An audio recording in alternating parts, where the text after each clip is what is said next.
अगर आपका भी सपना है इंडिया की renowned NITs and triple IITs से एमसीए करने का, तो आपने सही वीडियो पर क्लिक किया है। इसे पूरा कंटिन्यू करिए and you will get to know कि आपको निमसेट के एग्जाम को निकालने के लिए किन चीजों की जरूरत होती है, एग्जाम पैटर्न क्या होता है, रिसोर्सेज क्या चाहिए, कितने मार्क्स का पेपर होता है, everything you will get to know. Exam है कब और क्या सही स्ट्रेटजी होनी चाहिए। तो सबसे पहले तो I welcome you all, my name is Aditya and I will be guiding you guys through this journey in your NIMCET preparation. आज के सेशन में कुछ ये बातें होंगी, eligibility criteria, exam pattern, syllabus, साथ के साथ और जो रिसोर्सेज हैं उन पर हम बात करेंगे। तो अगर हम स्टार्ट करें कि निमसेट है क्या, हो सकता है आप में से बहुत सारे लोग हों जो अभी ना जानते हो, क्योंकि अभी इसके फॉर्म फिलिंग चल रही है, अभी फॉर्म फिलिंग एंड नहीं हुई है। एग्जाम में तुरंत बता देता हूं कि इसका 6 जून को टेंटेटिव एग्जाम डेट बता दी गई है कि 6 जून को आपका एग्जाम होने वाला है। लगभग आपके पास अभी से गिनेंगे तो 70 से 75 दिन है। इन 70 से 75 दिनों में किस तरीके से हमें तैयारी करनी है, किन चीज़ों को फोकस में लेकर के चलना है, वो सारी चीज़ें जब जान लेंगे तो ऑब्वियसली हमारा माइंड एक स्ट्रेट लाइन की तरीके काम करेगा और हेल्प मिलेगी हमें। चलिए, तो सबसे पहले तो ये कुछ यूनिवर्सिटीज़ हैं जो इसमें पार्टिसिपेट कर रही हैं। यहाँ पर नाम भी दिया है, एनआईटी दिल्ली है भाई, एनआईटी जमशेदपुर है, वारंगल है, भोपाल है, एनआईटी पटना है। ये कुछ रिनाउंड एनआईटीज़ हैं जो इसमें पार्टिसिपेट कर रही होंगी।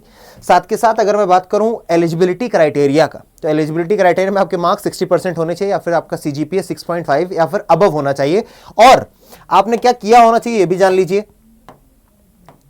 आपने यूजी प्रोग्राम किया होना चाहिए, minimum 3 years duration with mathematics और statistics as one of the subject. या तो मैथमेटिक्स या तो स्टैटिस्टिक्स, इन दोनों में कोई एक आपका सब्जेक्ट होना चाहिए। यूजी प्रोग्राम 3 साल का, या फिर आपने बीई किया हुआ हो, बीटेक किया हुआ हो, किसी भी रिकॉग्नाइज्ड यूनिवर्सिटी से आप इस फॉर्म को भर पा रहे होते हैं और आप निमसेट का एग्जाम दे सकते हैं। ठीक है, उसके बाद अगर हम बात करें परसेंटेज की, मैंने आपको बता दिया कि आपको 60% एटलीस्ट चाहिए। और अगर हम 10 सीजीपीए की बात करें तो आपको 6.0 सीजीपीए, मैंने 6.5 बोल दिया था, सॉरी, 6 सीजीपीए आपको मिनिमम चाहिए होता है। ये एलिजिबिलिटी क्राइटेरिया। अगर आपने फॉर्म अभी तक भरा है तो ऑब्वियसली आपको ये बात पता होगी। ठीक है, आगे आते हैं। यहां पर आपको कुछ सीट मैट्रिक्स दिखाया जा रहा है, लगभग 1300 सीट्स हैं अलग अलग कोर्सेज के लिए। इसे आप देख लेना, अगर आप देखना चाहते हैं। मैं साइड में हट जाता हूं, इसका आप स्क्रीनशॉट भी ले सकते हैं। साथ के साथ यहां पर आपको फीस स्ट्रक्चर भी देखने को मिलेगा, ये भी आप देख सकते हैं। इसमें मैं कुछ अलग से एक एक करके नहीं बताऊंगा। अगर आप जानना चाहते हैं फीस स्ट्रक्चर तो you can go through this one, है ना, क्योंकि आप अलग अलग कोर्सेज के लिए अप्लाई करना चाह रहे होंगे अलग अलग जगहों के लिए, तो ये फीस स्ट्रक्चर रहने वाला है।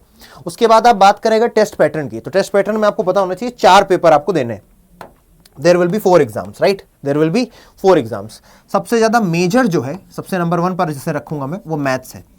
मैथ्स के बारे में आपको पता होना चाहिए, कुल मिलाकर के 600 मार्क्स की मैथ्स आने वाली है। उसके बाद नंबर 2 पर, अब मैथ्स के बारे में और थोड़ा देखिए, यहां पर मैथमेटिक्स जो है इसमें 50 क्वेश्चंस देखने को मिलेंगे आपको। 70 मिनट का टाइम होगा आपके पास। 12 मार्क्स अवॉर्डेड, 12 मार्क्स का एक क्वेश्चन आपको मिल रहा होगा। और अगर आप गलत क्वेश्चन करते हैं तो 3 मार्क्स नेगेटिव मार्किंग के तौर पर कट जाएंगे। टोटल मार्क्स 600 रहने वाले हैं। उसके बाद दूसरा एनालिटिकल एबिलिटी एंड एलआर, यानी कि आप क्वांट्स एंड एलआर देख रहे होंगे, क्वांट्स एंड एलआर। यहां पर आपको देखने को मिलेगा 240 मार्क्स। कितने मार्क्स? 240 मार्क्स। तो आप देखो इतना ज्यादा अंतर है। Maths is the major role, मतलब आप ये देख लो 60% गेम तो इसी का ही है, क्योंकि 1000 मार्क्स का है आपका एग्जाम, जिसमें से 600 मार्क्स सिर्फ मैथ्स से मिल रहे हैं। दूसरा एलआर एंड क्वांट्स। तीसरा जो इंपॉर्टेंट है that is your computer awareness, CA से आपसे पूछे जा रहे होंगे 120 मार्क्स के क्वेश्चंस। एंड देन लास्ट में जो मैं आपके साथ टैकल करने वाला हूं, सिर्फ 10 क्वेश्चंस की अपनी दोस्ती है। इसीलिए इंग्लिश का जो सिलेबस है बहुत ज्यादा वास्ट नहीं है, पर हाँ हमें सही तरीके से उसे कवर करना पड़ेगा, क्योंकि ये 40 मार्क्स भी अपने लिए ईजी है। इन्हें निकालना बहुत ज्यादा आसानी से सरल हो जाएगा हमारे लिए। मतलब आप ये मान करके चलिए कि आप आराम से इसे कर सकते हैं कुछ समय के अंदर। ठीक है, 10 मिनट भी अगर आपने दे दिया तो इसमें आपका काम हो जाएगा।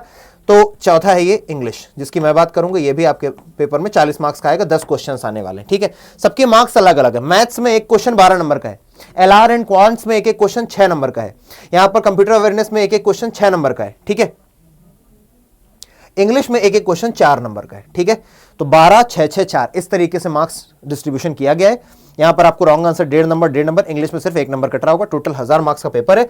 आपको टाइम कितना मिल रहा होगा? आपको टाइम मिल रहा होगा टोटल 120 मिनट, है ना। 2 से 3:10 का टाइम है, यहां पर 3:10 से 3:40, 3:40 से 4, तो कुल मिला के आप ये मान लो कि आपके पास 120 मिनट है, 2 घंटे रहेंगे, जिसमें आपको ये सारे क्वेश्चंस करने हैं। क्वेश्चन नंबर अगर आप देख लो तो 50 क्वेश्चंस यहां पर है, 40 क्वेश्चंस, 20 क्वेश्चंस, 10 क्वेश्चन, 5 4 9 10 11 12, 120 क्वेश्चंस है और हमारे पास टाइम भी लिमिटेड है। ठीक है, इतनी बात क्लियर है। अब मैं बात करता हूं अपने सब्जेक्ट की, है ना। यहां पर आपको हर एक सब्जेक्ट के देखने को मिलेंगे, जैसे कि अगर मैथमेटिक्स की बात करें और कंप्यूटर अवेयरनेस की बात करें तो मयंक सर हैं यहां पर, बहुत अच्छा पढ़ाते हैं, वो आपको पढ़ा रहे होंगे। Analytical ability and logical reasoning यानी कि एलआर की बात करें तो यहां पर अभिषेक सर आपको पढ़ा रहे होंगे। ठीक है, आगे आते हैं। इंग्लिश में टैकल करूंगा। इंग्लिश में है क्या क्या ये देखते हैं एक बार को। इंग्लिश में आपको देखने को मिलेगा कॉम्प्रिहेंशन ऑफ रिटन टेक्स्ट, है ना, कॉम्प्रिहेंशन मिलेगा, यानी आरसी आपको देखने को मिलने वाली है। यूजेज ऑफ वर्ड्स, वोकैबुलरी हर एक एग्जाम में आती है। Grasp of grammatical patterns, grammatical patterns बोले तो आपको वर्ब का नॉलेज होना चाहिए, सेंटेंस का नॉलेज होना चाहिए, टेंस का नॉलेज होना चाहिए, इसी से आपसे क्वेश्चन पूछे जा रहे होंगे। Meaning of words and phrases, phrasal verbs आ रही होंगी, इडियम्स आ रहे होंगे, टेक्निकल राइटिंग आनी चाहिए आपको। Overall accuracy and fluency in expressions of English required for technical education. This is all they are going to ask you. ज्यादा questions है नहीं, क्वेश्चंस की संख्या आपने देखी है, 10 क्वेश्चंस हैं, तो एक अगर आपको इन्होंने रीडिंग कॉम्प्रिहेंशन दे दिया तो 5 क्वेश्चन, 4 क्वेश्चन तो वहीं से हो गए, फिर उसके बाद 2-3 वोकैब दे देंगे, एक आधे ग्रामर के क्वेश्चन हो जाएंगे, एंड दैट इज ऑल। ठीक है, उतना ही हमें पढ़ना भी है, बहुत ज्यादा इसमें मैं लोड नहीं दूंगा।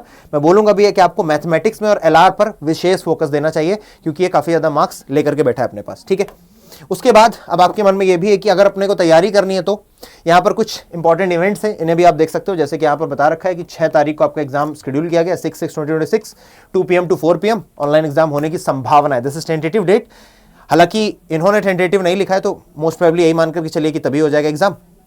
आपकी इस जर्नी में हेल्प करने के लिए देयर इज अ बैच जिसका नाम है द्रोणा बैच। वैसे तो ये 4108 का है, मतलब 4100 के आसपास का है, but if you use this code ADI80, हर एक स्लाइड में लिखा भी हुआ है ताकि आप अपना डिस्काउंट अवेल कर सकें, तो यही आपको मिल रहा होगा 2875 पर।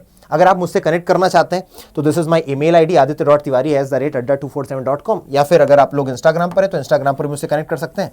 This is my handles account Aditya_भैया BHAIYAA। आपका कोई भी क्वेश्चन है, कोई भी समस्या है, आप मुझसे पूछ सकते हैं। मैंने एक सेशन लिया भी है, लगभग 30 मिनट्स का सेशन था, जिसमें मैंने overview of parts of speech पर चर्चा करी है। क्योंकि अगर आप ग्रामर पढ़ने जा रहे हैं तो ग्रामर की रीढ़ की हड्डी होती है, most important part of grammar is parts of speech. उसके ऊपर मैंने एक 30 मिनट्स का सेशन लिया हुआ है, बिल्कुल फ्री ऑफ कॉस्ट है। That is mission NIMCET bridge course के तौर पर आपको देखने को मिल जाएगा यूट्यूब पर, इसी चैनल पर। कोई भी सेशन का लेकर के क्वेरी है, कोई भी सवाल है, बैच से लेकर के कोई क्वेरी है, यू कैन कनेक्ट मी। चाहे तो आप इंस्टाग्राम आईडी के थ्रू कनेक्ट कर सकते हैं, या फिर आप मेरी ईमेल आईडी पर मुझे मैसेज कर सकते हैं। चलिए मिलूंगा अगले सेशन में, तब तक अपना ध्यान रखिए, टेक केयर, जय हिंद।